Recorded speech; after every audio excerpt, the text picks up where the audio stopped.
L'échiquier international, bienvenue à vous. Guerre contre l'Iran. Trump fixe à 20 h aujourd'hui, 1 h du matin, heure d'Alger, pour frapper les centrales et ponts iraniens. C'est à peu près ce qui est sorti de sa dernière conférence de presse il y a quelques heures. L'ultimatum est simple, rouvrir le détroit d'Ormuz en cas de refus. Le pays, je cite, pourrait être détruit en une nuit. Et quand les journalistes lui rappellent que viser de telles installations civiles constituerait un crime de guerre, réponse de l'intéressé: cela ne m'inquiète pas. Le président du comité de la Croix-Rouge, de son côté, a prévenu que les menaces délibérées contre les infrastructures civiles ne doivent pas devenir la norme. Cela ne m'inquiète pas, dira encore une fois Trump, peut-être à cause du droit de veto des États-Unis au Conseil de sécurité qui doit justement se prononcer dans la journée pour un projet de résolution réclamant la fin du filtrage iranien du détroit d'Ormuz.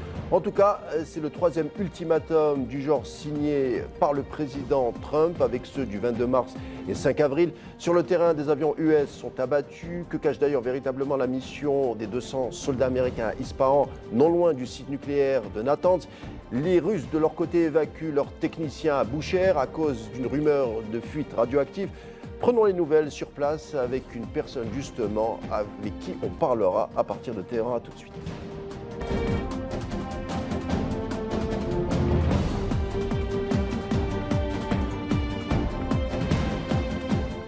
Et de Téhéran avec nous, Yalda Amrouni. Bonsoir.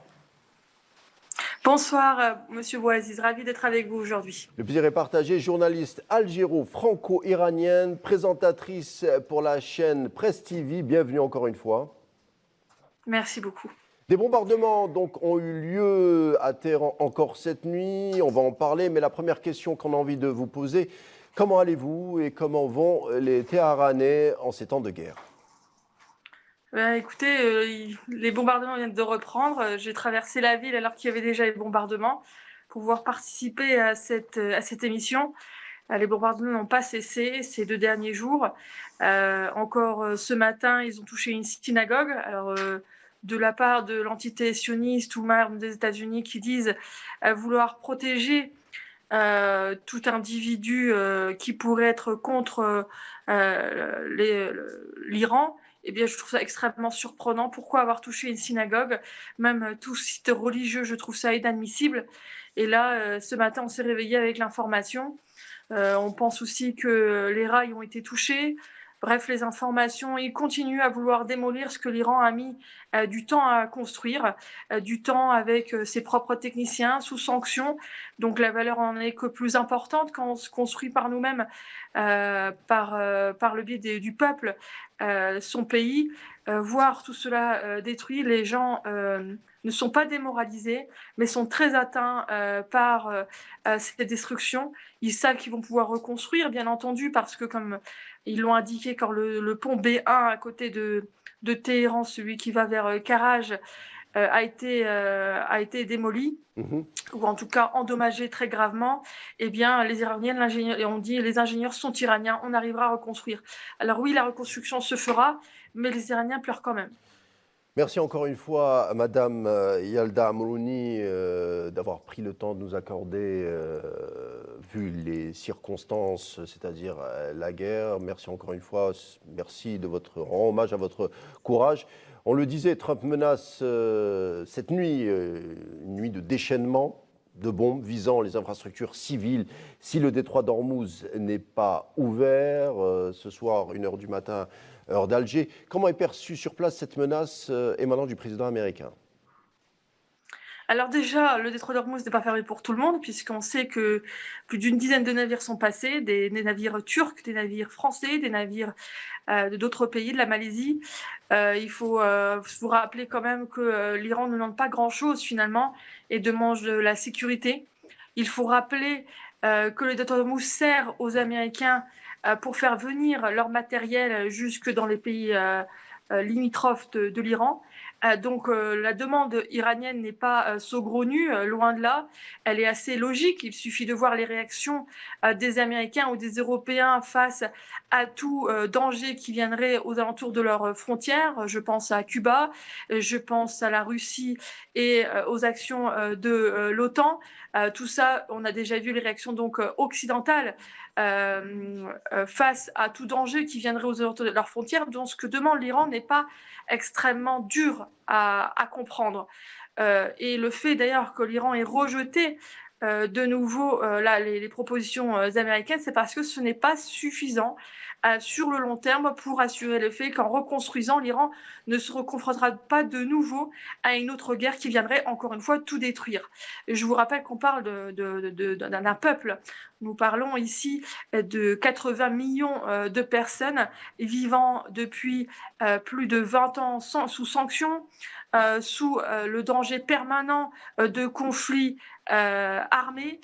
Je rappelle que l'Irak a été, je dis entre guillemets, libéré par les États-Unis en 2003. Et depuis cette date-là, les alentours des frontières iraniennes ont toujours été mises en danger, dont après la dernière étape a été ce fameux État islamique, et je regrette d'utiliser ce mot-là, mais c'est la seule manière de le définir. Parce que je vois rien d'islamique à ce qu'on fait ce groupuscule terroriste. Et donc, forcément, il leur faut de la sécurité. On va en parler. L'Iran, vous l'avez dit, rejette encore une fois les menaces américaines.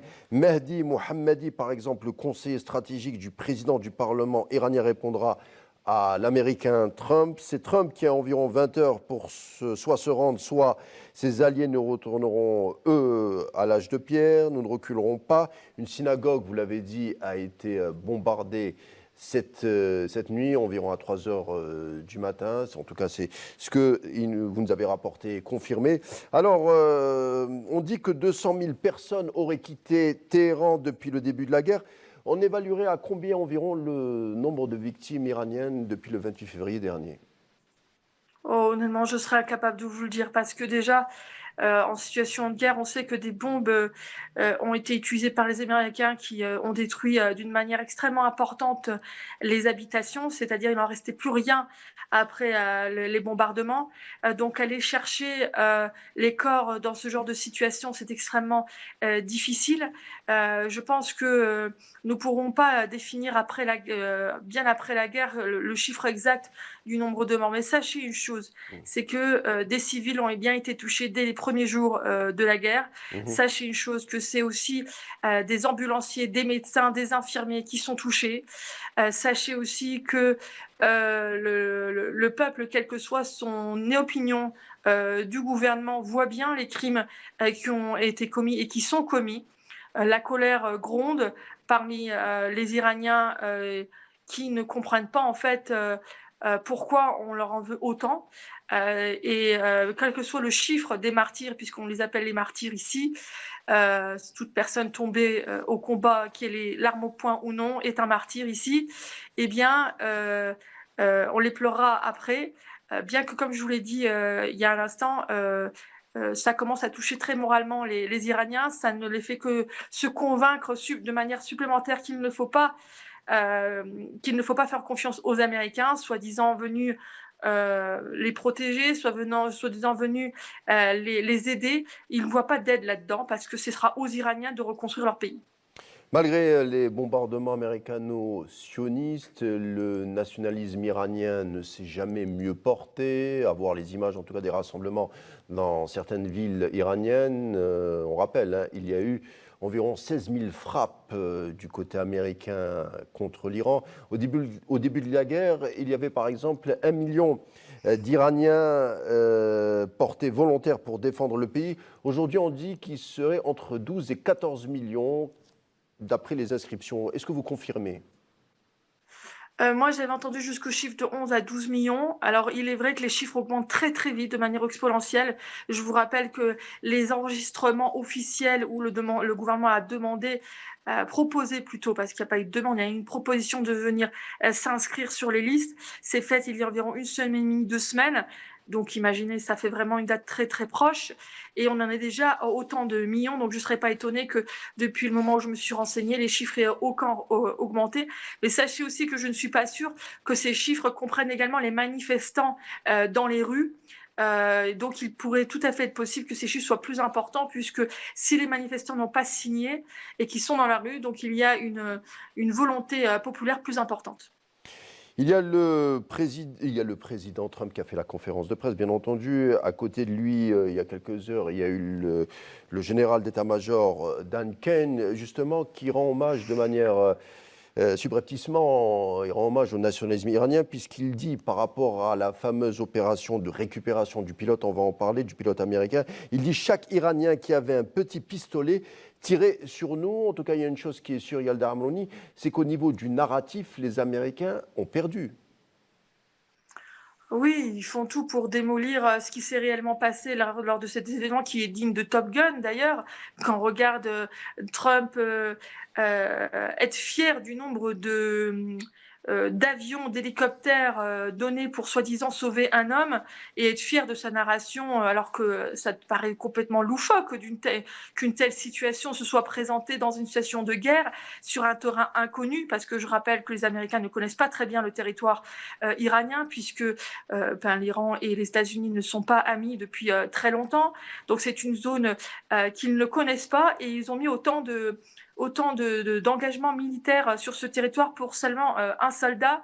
Je dois vous avouer que je suis quand même surpris parce que nous sommes face quand même à des chefs d'État, des soldats, des chefs d'armée qui ont de l'expérience. Je ne parle pas forcément de Trump qui n'a pas d'expérience politique réelle, mais pour ce qui est de ses commandants ou de ses conseillers politiques qui lui donnent son discours à faire, on se demande mais est-ce que vous vous rendez compte de la stupidité de la narration? Et la seule manière maintenant pour eux de répondre, c'est de dire oui, ils font un peu de dommages, mais ce n'est rien du tout. Oui, ils arrivent quand même à faire ça, mais en fait, ce n'est rien du tout. Dire à la fin, les gens, ils vont. Je pense que les gens n'arrivent même plus à l'écouter, en fait. Alors, le président Trump a avoué un autre échec, c'était il y a quelques heures, et on l'a dit ici, on avait même consacré une émission entière lors des manifestations, de la colère sociale qui a embrasé l'Iran. On a voulu en savoir plus. On a consacré une émission ici pour essayer de démêler les informations qui fusaient ici et là. En tout cas, Trump dit que sa volonté d'organiser une guerre civile en Iran a été essuyée d'échecs. Le plan n'a pas fonctionné. On l'écoute justement et on revient juste après. You know, we sent some guns, but the group that was supposed to give, which I said would happen to my people, I said it, I called it exactly. We sent guns, a lot of guns. They were supposed to go to the people so they could fight back against these thugs. You know what happened? The people that they sent them to kept them because they said, what a beautiful gun, I think I'll keep it. So I'm very upset with a certain group of people and they're going to pay a big price for that. But the Iranian people will fight back as soon as they know they're not going to be shot and as soon as they can get. On parle rien de moins, Yalda Amlouni, d'une révolution de couleur orchestrée par les services de renseignement qui sont le Mossad et la CIA. Ça a été révélé par le New York Times, on l'a dit, il y a quelques jours. Est-ce que déjà vous avez un commentaire sur Trump qui l'avoue officiellement? Il y avait une volonté de déstabiliser l'Iran à travers le mouvement social. Vous savez, moi, quand j'entends ce genre de propos, ça me met en colère. Et je pense que ça mettrait en colère beaucoup d'Iraniens parce qu'on joue avec la vie des gens. On ne peut pas ne pas dire que les échos américains-sionistes et le travail du Mossad, de la CIA, n'a pas eu des effets ici en Iran. Ça serait être aveugle et ça serait mentir. Mais ce que les gens doivent savoir, c'est qu'ils ont menti à ces individus, à ces Iraniens. Ils leur ont fait miroiter une vie qui n'existe pas. J'avais parlé la dernière fois des 3 chaînes personnophones qui existent et qui parlent du matin jusqu'au soir contre le gouvernement iranien, qui leur fait croire que le monde extérieur à l'Iran est rose. En fait, c'est le paradis tout simplement. Tout se passe bien. Il n'y a pas de famine, il n'y a pas de maladie. Tout va bien. Tout le monde a une maison. Tout le monde se porte bien. Personne n'est malade. Et il leur fait croire que le gouvernement gouvernement ici, ou bien tout simplement leur pays, leur propre pays, on oublie un peu le gouvernement, mais leur propre pays, mais ici c'est l'enfer. Et on leur a fait miroiter que ça valait le coup de se battre et de donner leur vie. Sauf que tout ça, vous le savez très bien, je le sais, le monde entier le sait, c'est un mensonge. Les maladies traversent les pays, les frontières, les famines et les problèmes économiques traversent les pays, les frontières, surtout dans une époque de mondialisation et de libéralisme et de capitalisme important. Donc, aller dire qu'il n'existe ni de pauvreté ni de maladie à l'extérieur de son territoire est tout simplement loufoque. Mais aller dire ça à des jeunes qui n'ont pas d'expérience ou des gens qui ne se renseignent pas assez ou qui ne veulent pas y croire parce qu'on leur a rabâché du matin jusqu'au soir des fausses vérités, je peux vous assurer que ça fait des dégâts. Et J'en veux réellement à toute personne sachant cette vérité, ayant poussé des jeunes ou des gens ou des individus à en arriver là, parce qu'ils ont perdu leur vie ou parce qu'ils se sont mis en danger, ils ont mis leur carrière en danger, ils ont mis leurs études en danger. Pourquoi ? Pour des territoires qu'ils ne connaissent pas, des cultures qu'ils ne connaissent pas. Et je pense que les Iraniens, en se mettant dans la rue comme ça, ont bien vu le danger de cette situation et a compris que la seule manière de réellement résoudre le problème dans leur pays, c'est de le résoudre entre eux et non pas en faisant venir un intervenant extérieur. Parce qu'on a eu la preuve, je le rappelle, nous avons eu beaucoup de preuves ici au Moyen-Orient des dégâts apportés par une entité extérieure, qu'il soit étatique ou qu'il soit globaliste ou lobbyiste. Et l'Irak, notre voisin, en est la preuve vivante quand on voit que l'Irak, qui s'est confronté avec l'Iran il y a quelques années de ça, sous forme de guerre, même de tranchées, la guerre des tranchées a existé ici, et qui maintenant soutient l'Iran parce qu'ils ont un ennemi en commun qui s'appelle les États-Unis, parce que les États-Unis ont fait des gros dégâts sur le territoire irakien. Et je pense que c'est la preuve vivante que ce n'a pas été positif, cet interventionnisme extérieur. Et c'est pourquoi les Iraniens se battent. Nous ne voulons pas d'intervention extérieure. Si nous avons des problèmes, nous voulons le résoudre. Et il y a un autre point qu'on oublie. L'Iran est très vieille. C'est un vieux pays. Non, l'Iran n'existe pas depuis 1979, au moment de la révolution islamique d'Iran. Au niveau historique, l'Iran a toujours existé. Les peuples se trouvant sur l'Iran d'aujourd'hui qui s'appelait la Perse, d'accord, il y a énormément de tribus ici, et de sous-tribus, et de religions, et de sous-religions, si on peut se permettre de dire sous-religion, c'est un terme pas très péjoratif. Mais dans tous les cas, ils existent et ils sont bien là. Mais ils se présentent d'abord comme persans. Les gens parlent le persan, ils sont persans, ils aiment leur territoire, leurs grands-parents, leurs arrière-grands-parents, leurs arrière-arrière-grands-parents ont existé ici. L'Iran a été un pays de réfugiés avec les Polonais pendant la Première et la Seconde Guerre mondiale, avec les Afghans récemment. C'est un pays de réfugiés aussi. Et quand vous demandez aux Afghans s'ils sont contents de vivre en Iran, ils disent c'est le paradis. Donc vous voyez, on a fait croire aux Iraniens que l'herbe était plus verte ailleurs, alors qu'en fait leur herbe est pas mal, vraiment pas mal. Et moi je suis pas née en Iran, je suis même pas iranienne de naissance, j'ai été adoptée par l'Iran il y a 12 ans. D'une certaine manière, je parle d'adoption parce que j'ai trouvé ma vie ici, mon travail, j'y ai construit ma vie, et je peux vous assurer que j'étais extrêmement choquée de ce que j'ai découvert sur l'Iran. Et je ne me considère pas encore iranienne parce que être iranien, c'est une culture tellement riche que j'en suis qu'au début de cet apprentissage. Votre cheminement. Alors, on a dit que c'était le savoir iranien et le patrimoine iranien qui étaient visés. On l'a dit, c'est une civilisation plurimillénaire. En tout cas, on le sent, cette civilisation, c'est l'arianité qui est visée dans cette guerre. On a vu que l'Institut Pasteur à Téhéran a été bombardé, le palais Cheikh al-Soutoum, monument culturel de l'époque safavide, c'est-à-dire 15e, 16e siècle, situé dans le centre historique d'Isfahan, a été touché. Le palais de Golestan à Téhéran bombardé, c'est un site historique de 400 ans qui fait partie du patrimoine mondial de l'UNESCO. Sans oublier l'université technologique et d'ingénierie Sharif à Téhéran, un des principaux centres de formation d'ingénierie du pays. Les États-Unis et l'entité sioniste font une guerre à la culture, mais aussi au savoir iranien. Vous savez, l'Iran est en arrivée aujourd'hui grâce aux erreurs des Américains. Ça, c'est un fait, c'est mon hypothèse. Si les Américains et tous les lobbies n'avaient pas provoqué l'Iran à partir de la guerre en Irak, Et jamais l'Iran ne serait arrivé aujourd'hui. Parce que les Iraniens n'ont jamais historiquement eu l'habitude de travailler. C'est un pays qui n'a jamais réellement connu de famine. Seulement une fois quand ils ont aidé les Anglais d'un point de vue alimentaire. C'est la seule période que se rappellent les Iraniens d'avoir connu une famine ici en Iran. Je vous rappelle que moi qui ai vécu en Europe, le nombre de famines est extrêmement connu. On sait que l'Europe a plusieurs fois traversé des famines. Eh bien, l'Iran ne se rappelle pas d'avoir eu faim. D'accord ? Donc, ils n'ont jamais pris le temps de travailler. Le travail en Iran était un travail assez facile. Je dois vous dire que ce sont les patrons qui travaillaient pour leurs ouvriers, parce que les patrons devaient donner des choses à leurs ouvriers, alors que les ouvriers ne se mettent à travailler que très tardivement dans la journée.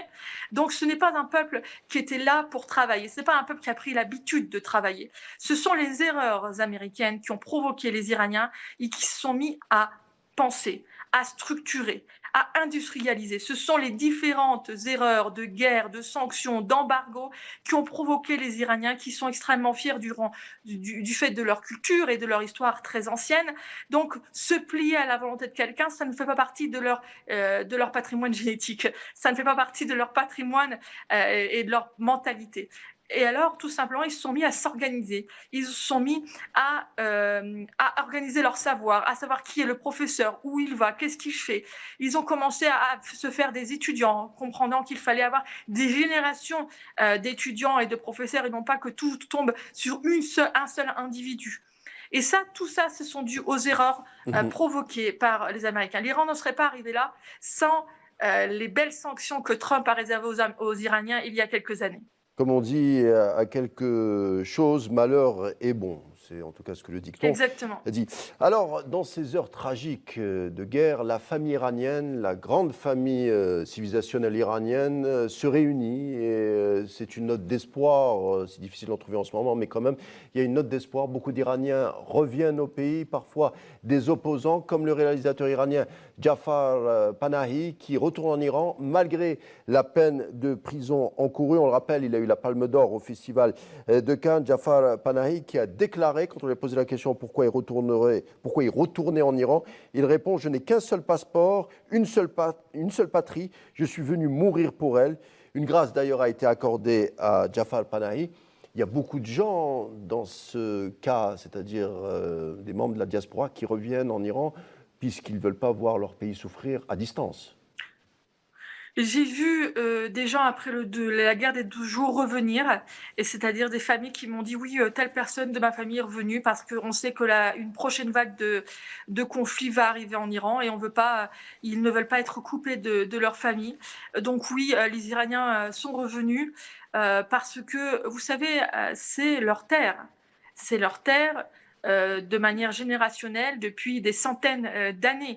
Un Iranien, si vous le connaissez, quand il vous parle, il ne va pas parler de sa famille, il ne va pas parler de sa personne, il va parler de sa culture.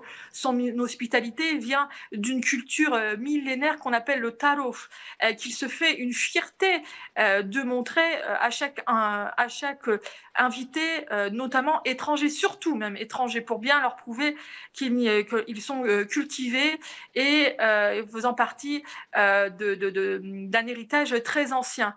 Donc ce n'est pas étonnant que les Iraniens reviennent. Qu'ils soient d'accord, comme je dis, on n'en est pas à qui est d'accord avec le gouvernement et qui n'est pas d'accord avec le gouvernement. Le discours de Trump est vraiment hors sujet parce que les Iraniens n'en sont pas à ça. Ce n'est pas le terme employé par les Iraniens. C'est leur territoire, ce sont leurs infrastructures, ce sont des infrastructures publiques. C'est là pour le peuple et rien que pour le peuple. Ce n'est pas fait pour les chefs d'État. Les chefs d'État, vous savez très bien comment ils s'organisent. Ils ont leur propre voiture, ils ont leur propre structure. Donc tout ça, c'est pour le peuple iranien, c'est pour leur utilisation, pour qu'ils puissent vivre, avoir un confort, donner naissance à des enfants, donner un avenir à leurs enfants. C'est ça ce qui est en danger aujourd'hui.